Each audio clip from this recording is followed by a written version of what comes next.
جبکہ وہ دین منسوخ ہو چکا ہے۔ اور کوئی اونٹ کا گوشت کھائے یا نہ کھائے، اونٹ کا گوشت اور اونٹ کا دودھ کوئی پیے نہ پیے، اسلام پابند نہیں کرتا، لیکن تمہارے ذہن میں یہودیت کی ایک رسم کا لحاظ اور خیال ہے، اس لیے تمہارے اوپر لازم ہے کہ تم اونٹ کا گوشت بھی کھاؤ اور اس کا دودھ بھی پیو، اور انہیں پابند کیا گیا کہ تم نے اونٹ کا گوشت کھانا ہے، تاکہ زمانہ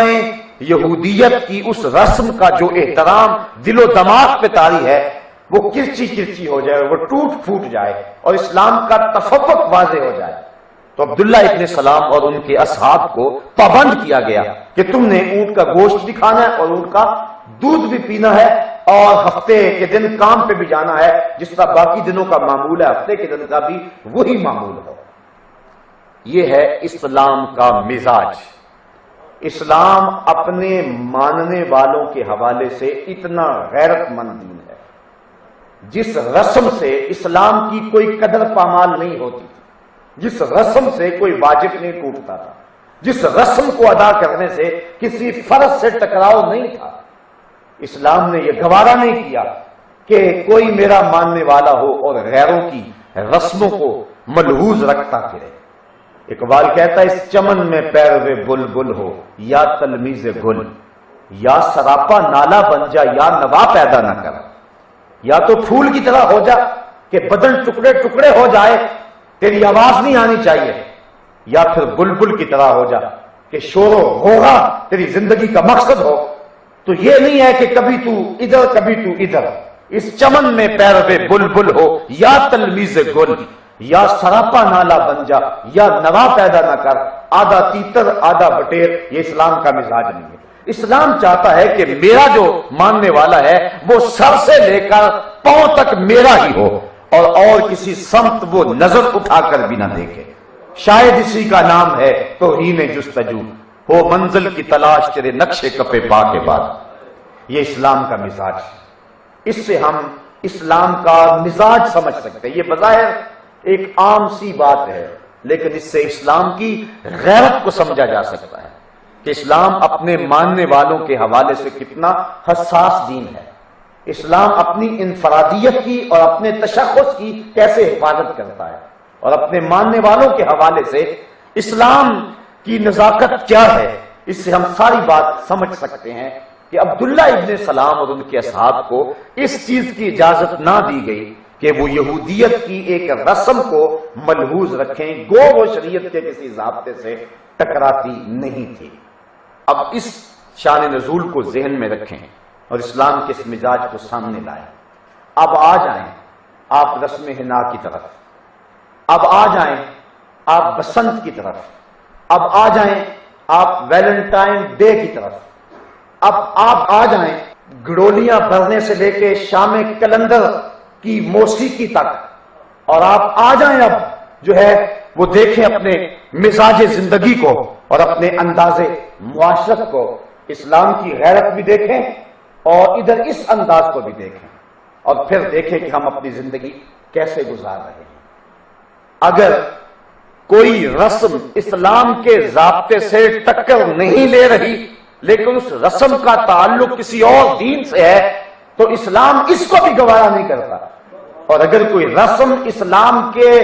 بنیادی اصولوں سے ٹکر پیدا کر رہی ہو تو وہ کس طرح جائز ہوگی اور اس کو کس طرح ہم سینے سے لگا کر کے مسلمان کہلا سکتے ہیں۔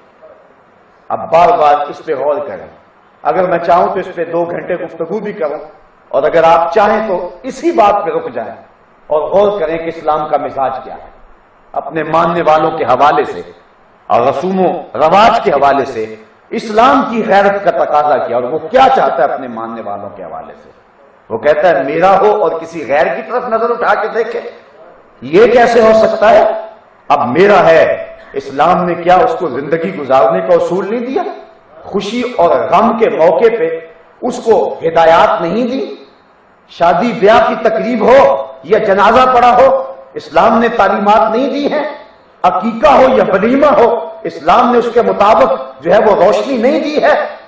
تو ہم جب اسلام نے سب کچھ دیا ہے تو ہم کسی اور کی طرف کیوں دیکھیں؟ تو ہمارے تصوف میں یہ بات کہتے ہیں کہ اور کسے ول کیوں میں دیکھاں، پیر کنگال نہیں میرا۔ اب اسلام کے دامن میں معاشرت بھی ہے، اسلام کے دامن میں اقتصادیات بھی ہے، اسلام کے دامن میں معیشت کا حسن بھی ہے۔ اسلام تمہیں خوشی اور غم کے سلیقے اور طریقے بھی سکھاتا ہے، تمہیں زندگی کے اسلوب اور ڈھب بھی سکھاتا ہے، پیدائش سے لے کر مرنے تک، اور تمہاری زندگی کے ایک ایک لمحے میں اسلام کی روشنی موجود ہے۔ پھر تمہیں کیا حق پہنچتا ہے کہ غیروں کی طرف نظر اٹھا کے دیکھو؟ تم یہودیوں سے، تم عیسائیوں سے اور تم دوسرے لوگوں سے اپنی تہذیب حاصل کرو، وضع میں تم نصارہ ہو تو تمدن میں ہنود۔ یہ مسلمان ہے جنہیں دیکھ کے شرمائیں گے ہو، یوں تو سید بھی ہو، مرزا بھی ہو، افغان بھی ہو، تم سب کچھ ہو، مگر بتلاؤ کہ مسلمان بھی ہو۔ یہ دیکھنا ہے کہ اسلام ہمیں کیا دینا چاہ رہا ہے اور ہم کدھر جا رہے ہیں۔ اب اس عنوان کے ساتھ آپ جتنے بھی عنوان رکھ لیں، اور ہر وہ رسم جو اسلام کے ضابطوں سے ٹکراتی ہے، میں نے عرض کیا نہ بھی ٹکراتی ہو، اونٹ کا گوشت اگر کوئی نہیں کھاتا ہے تو کوئی بات نہیں ہے، لیکن چونکہ یہ ملحوظ تھا کہ یہودیت میں نے نہیں کھایا، اب بھی نہیں کھاؤں گا، تو لہذا اس خیال کو توڑا اور اس سوچ کے پرزے پرزے کیے اور اس سوچ کی دھجیاں بکھیری اور ان کو کہا تم اونٹ کا گوشت چبا چبا کے کھاؤ گے تاکہ جو تصور باندھ رکھا ہے وہ ٹکڑے ٹکڑے ہو جائے۔ اور یہ وہ چیز تھی جس کا تعلق اسلام کے کسی واجب یا فرض کے مقابلے میں نہیں تھا، اسلام کے ایک امر مباح میں تھا، اور امر مباح کے بارے میں اسلام کی یہ غیرت ہے، جو امر مباح ہے اس کے بارے میں اسلام کی یہ غیرت ہے۔ تو جو حرام ہو چیزیں اور ہم اس کو اپنے کلچر کا حصہ قرار دیں، اپنی تہذیب قرار دیں، تو کیسے ہمیں یہ حق پہنچتا ہے؟ صاحبوں، علامہ اقبال کا ایک جملہ آپ کو سنانا چاہوں گا۔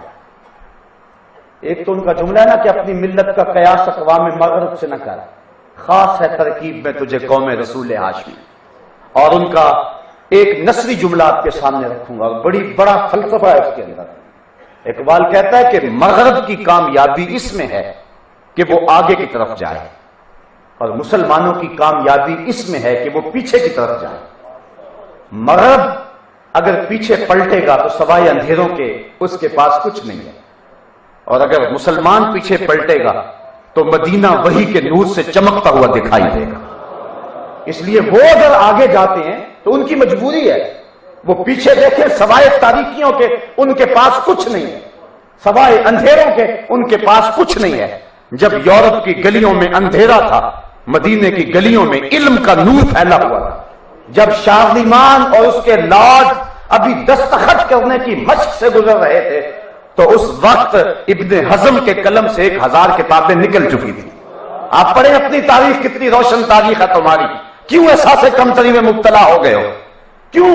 گر گئے ہو ان لوگوں کے قدموں میں جو زندگی کا سلیقہ نہیں جانتے، کیوں ان سے زندگی کی بھیک مانگ رہے ہو جو مسلمانوں کے تلوے چاٹتے رہے ہیں، کیوں ان سے زندگی کی خیرات مانگتے ہو جنہیں اصول زندگی سے شناسائی نہیں تھی، جنہیں استنجا تک مسلمانوں نے سکھایا۔ آپ پڑھیں تاریخ اندلس کی، آپ قرطبہ کی تاریخ پڑھیں، 1400 ستونوں پر مشتمل اس مسجد قرطبہ کی، اور وہاں پھیلی ہوئی یونیورسٹیوں اور وہاں کے کالجوں اور مدارس کی تاریخ پڑھیں۔ یہ سواد آشنا بھی نہیں تھے، حروف تہجی کو بھی نہیں جانتے تھے، اور مسلمان جو ہے وہ زمانے کو علم اور فلسفے کی روشنی اور جو ہے وہ کائنات کو اجالے اور روشنیاں دے رہے تھے۔ کائنات کو جتنی بھی روشنی دی ہے محمد عربی کے غلاموں نے دی۔ اقبال کہتا ہے اے گلستان اندلس ہے یاد تجھ کو، اے گلستان اندلس ہے یاد تجھ کو، تھا تیری ڈالیوں پہ کبھی آشیاں ہمارا۔ وہ عبد الرحمن الاول کا بویا ہوا درخت جس کو عبد الرحمن الداخل بھی کہتے ہیں، جس کو اقبال صحرائے عرب کی حور کہتا ہے، تو وہ کیا ہمارا خوبصورت ماضی تھا اور کتنی روشن ہماری وہ تاریخ ہے جس کو آج مسلمان بھول چکے ہیں۔ تو اقبال کہتا ہے کہ تمہارا فائدہ اس میں ہے کہ تم پیچھے جاؤ، کیونکہ تمہارے پیچھے روشنی ہے، تمہارے پیچھے اجالے۔ وہ ایک زمانہ تھا جب 9/11 کا واقعہ ہوا تو اس وقت بش نے کہا تھا، آپ کو یاد ہوگا، کہ ہم تمہیں پتھر کے زمانے میں دھکیل دیں گے، اگر تم نے ہماری بات نہ مانی تو پتھر کے زمانے میں دھکیل دیں گے۔